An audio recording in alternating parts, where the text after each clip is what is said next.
So, mayroon akong nabasang isang comment doon sa isa kong video tutorial.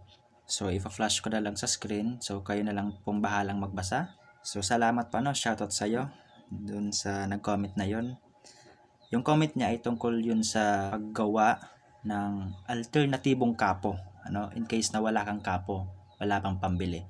So, ang purpose ng video na to ay, kumbaga, ipapakita ko sa inyo kung papaano gumawa ng alternatibong kapo.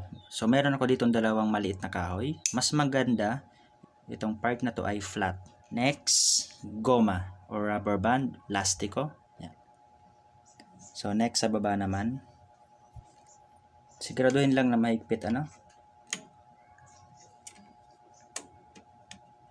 So, meron na tayong kapo. So, ngayon, sound check natin. Okay? So, yun lang. Sana may natutunan kayo.